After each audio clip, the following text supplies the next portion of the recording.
se retrouve pour la rubrique C'est mon histoire. Aujourd'hui, j'ai la joie d'avoir avec moi Cédric Zongo. Bonjour Cédric. Bonjour Evelyne. Ça va bien? Oui, ça va, et toi? Ça va très bien. Oui. Je suis ravie de te recevoir pour entendre ton témoignage, le témoignage de ta conversion, de comment vraiment tu as fait une vraie rencontre avec le Seigneur.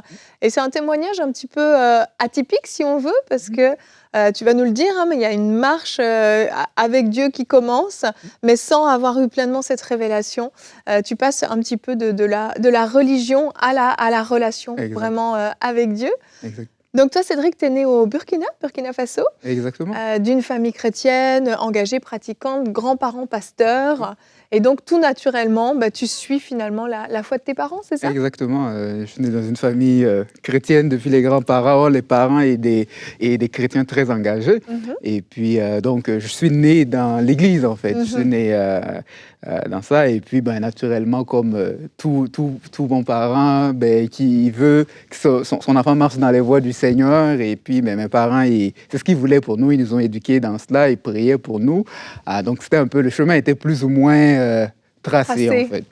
Et puis, donc, j'ai emboîté le pas qui était là. J'ai donné ma vie au Seigneur, je me suis baptisé et tout.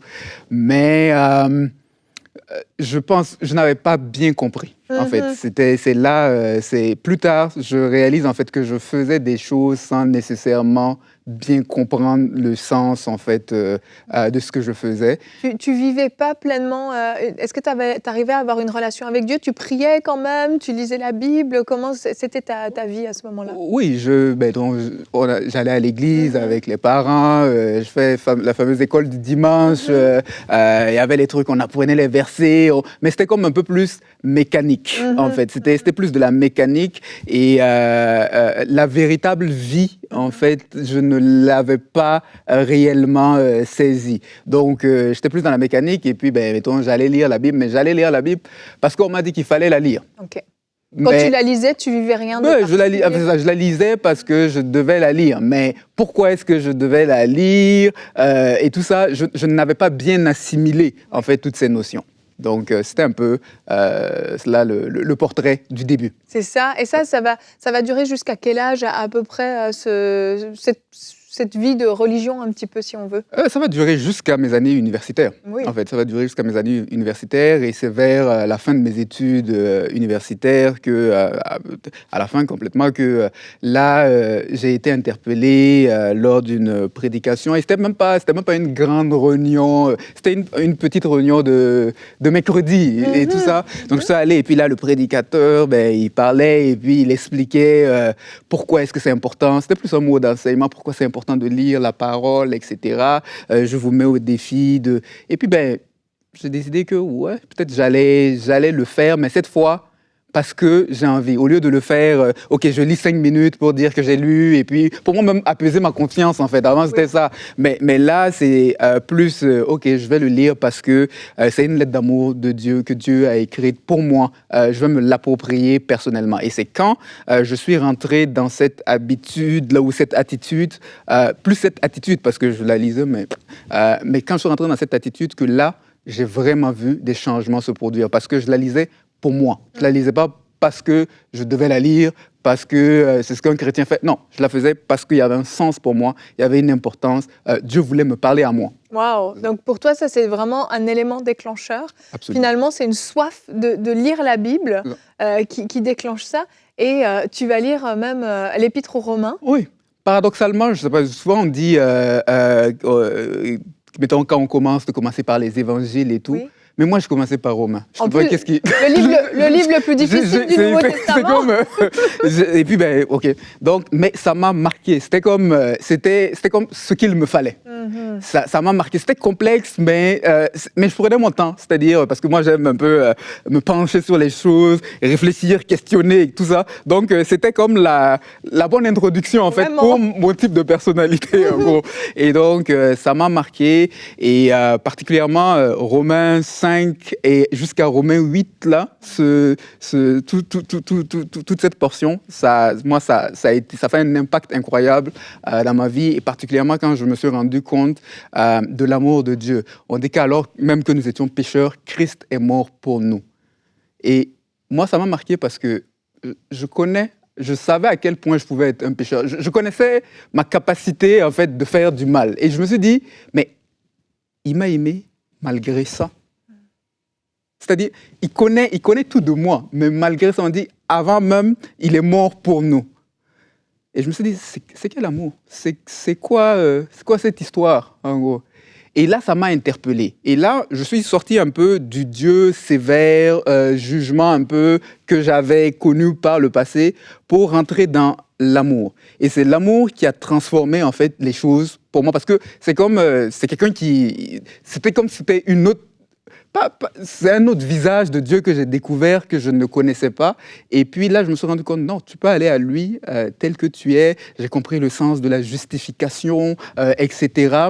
Et puis ça a bouleversé ma vie. Je me suis rendu compte de ce qu'il a fait, l'œuvre qu'il a fait à la croix. Il nous a pas seulement sauvés, et puis on est là, on attend le ciel, mais on dit il a crucifié le corps du péché, etc. L'œuvre de liberté qu'il a fait, l'esprit en nous, et tout ce qu'il donnait, tout ce que la croix signifiait, ce que ça apportait dans notre vie, ben, c'est un autre univers qui s'est ouvert, en fait, pour moi.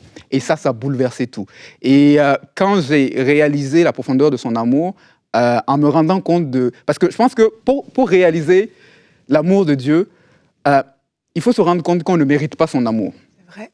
Tant qu'on n'est pas arrivé à ce point-là, peut-être il faut se rendre compte qu'on ne mérite pas son amour et se rendre compte de l'ampleur de ce qu'il a fait avant même que je ne fasse quoi que ce soit. Avant que je ne fasse une démarche, il avait pensé à moi et il est mort sur la croix pour moi parce que celui-là, je le veux. Wow. Et ça t'a bouleversé. Hein. Ça m'a bouleversé. Et là, à partir de ce moment-là, est-ce que tu vois une différence dans la façon dont tu vis, la façon dont même tu pries, la façon dont tu te comportes avec Dieu? Il y a un changement? Ah oui, il y a eu un changement. Auparavant, c'était, mettons, je lisais, j'allais lire la Bible 5 minutes pour la lire et tout. Mais là, je commençais de mes 15 minutes, ça a devenu 30 minutes. C'est-à-dire, si je n'avais pas quelque chose à mon agenda pour arrêter, je pouvais rester là à lire parce que je lisais pour moi. J'étais plus en train de faire un devoir en fait. Et donc ça a changé et même il y a des désirs, des choses que complètement changé, des relations que j'ai complètement laissées, pas parce que je voulais laisser nécessairement ces relations, mais c'est juste que il y a quelque chose d'autre qui t'attire et qui fait en sorte que quand tu te retrouves avec d'autres personnes, vous n'avez même plus quelque chose à dire en gros. Donc le détachement il se fait de lui-même et donc il y a eu tout ce changement là qui a pris place, mais ça a été au contact de la parole. Et moi ça m'a marqué et puis ça m'amène aussi à dire un peu à ceux qui nous suivent que ça ne suffit pas de naître dans une famille chrétienne. Je pense que oui, les prières de mes parents, tout ce qu'ils ont semé en fait, c'est des semences. Et aussi, je veux peut-être lancer le mot peut-être à des parents qui voient leurs enfants peut-être emprunter des chemins qu'ils n'aimeraient pas et tout. Vous ne savez pas à quel moment les semences vont porter. Chez moi, il y a eu des semences, etc. Bon, et elles ont porté à un moment donné. Continuez de prier, n'abandonnez pas parce que vous ne savez pas. Ça peut prendre du temps, mais à un moment donné, quelque chose peut sortir de là. Et de dire aussi à tous ceux qui nous écoutent, oui, ça ne suffit pas d'être chrétien, c'est pas je vais juste à l'église. Être chrétien, c'est une relation.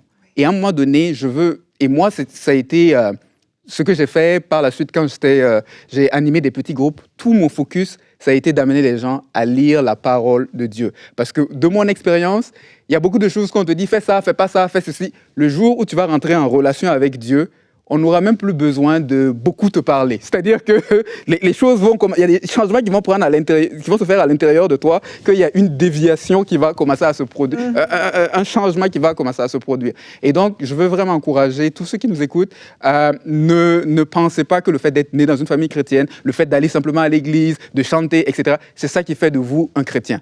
Un chrétien a une relation avec Dieu. Et une relation avec Dieu, ça se développe à travers la parole de Dieu. Et même quand vous priez, lisez également la parole de Dieu, parce que c'est là qu'on découvre Dieu. C'est vrai. Merci Cédric de rappeler cette grande vérité. Et toi, après cette grande révélation que tu as eue, tu as décidé justement d'ouvrir ta maison. Oui. Tu as décidé d'accueillir aussi des cellules de maison chez toi. Et pour toi, ça a été aussi un pas d'obéissance de te dire « Seigneur, je veux te servir. Je veux pas seulement t'aimer, croire en toi. Je veux aussi te servir. » Et Dieu va même t'utiliser au travers de la formation que tu as fait en comptabilité. Et il va vraiment se servir de toi dans ce domaine-là aussi. Exactement. Parce que quand j'ai découvert cet amour, je me suis dit, mais si lui, il est mort pour moi, il a fait tout ça, j'ai réalisé tout ce qu'il a fait et que je ne méritais pas, je me suis dit, mais qu'est-ce que moi je peux faire pour lui? C'est la réponse un peu naturelle. Qu'est-ce que je peux faire? Et donc, la première chose que j'ai eu à faire, c'est d'ouvrir la maison. Je cherchais des animateurs, des groupes maison. Moi, je ne voulais même pas animer. J'ai dit, je vais juste ouvrir. Il y a un animateur qui va arriver, qui va animer et tout.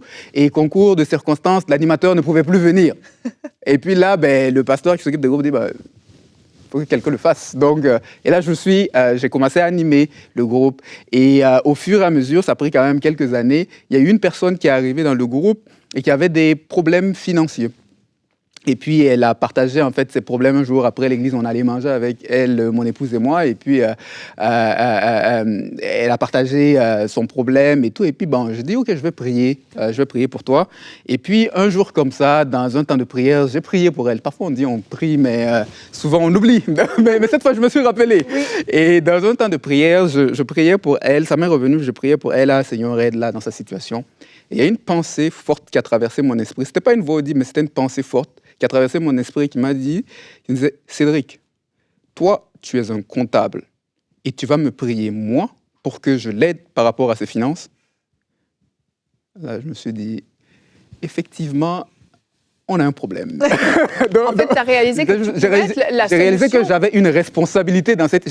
Le lien n'était jamais venu, en fait, que je pouvais faire quelque chose. Donc là, je lui ai dit, OK, est-ce que ça t'intéresse? Je vais t'aider à voir comment faire un budget et tout ça. J'ai rassemblé du matériel, l'aider. Et par la suite, j'ai parlé avec le pasteur du groupe. OK, peut-être que je peux faire une séance avec le groupe qu'on a. Il a dit, OK, je fais une séance. Les gens ont demandé une autre séance. Je l'ai fait. Par la suite, il m'a présenté au pasteur qui s'occupe des finances de l'église. Et puis, lui aussi, il a commencé à me... OK, il a ouvert d'autres portes et tout. Et puis, de fil en aiguille, c'est là que j'ai commencé à servir, mais d'une autre manière. Jamais j'aurais pu penser que je pouvais faire quelque chose dans l'église de cette manière, parce que les formes de service classiques que je connaissais, c'est être pasteur, chanteur, etc., qu'est-ce que moi j'allais faire avec les finances dans l'église? Et là, tu te retrouves à faire des formations d'église, à l'église de Nouvelle Vie, donc, ici au Québec.